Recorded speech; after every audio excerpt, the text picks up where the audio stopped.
It's interesting that a lot of people today think that they're so sophisticated and that they've moved beyond religion. Like they see religion as an archaic thing of the past, but today because we have intelligence and the internet and things like that, and we can study history better according to them, that we don't need God anymore. We can explain things that otherwise would have been unexplainable. But the thing is, that kind of explanation just doesn't hold water. And it doesn't make sense of how there are many people who are completely opposed to Jesus, who later in their lives experience Jesus in such a way that they come to faith in him. We saw the same thing with the Apostle Paul in the New Testament. His Jewish name, his given name, was Saul. And Saul was completely opposed to Jesus. In fact, he stood there approving when people stoned Stephen and killed him for his faith in Jesus. He hunted Christians down, wanting to persecute them, throw them in jail, even kill them. This guy was totally against Christ.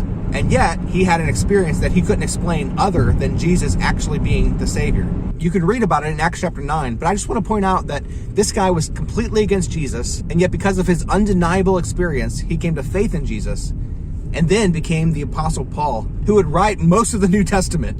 He wrote letters to churches encouraging them. He went on missionary journeys. He preached the gospel to so many people, converted so many people to Christ. And this still happens today too. C.S. Lewis was an atheist. Lee Strobel was an atheist. See, the thing is, science can't explain the unexplainable. And science can't explain personal experiences. Jesus not only was real in history, but he's living and active today. And Christians, even today, experience the real and risen and living Christ. If you haven't experienced Jesus yet, start reading the Bible. Start with the Gospel of John and let God speak to you so that you would come to know the Savior who loves you.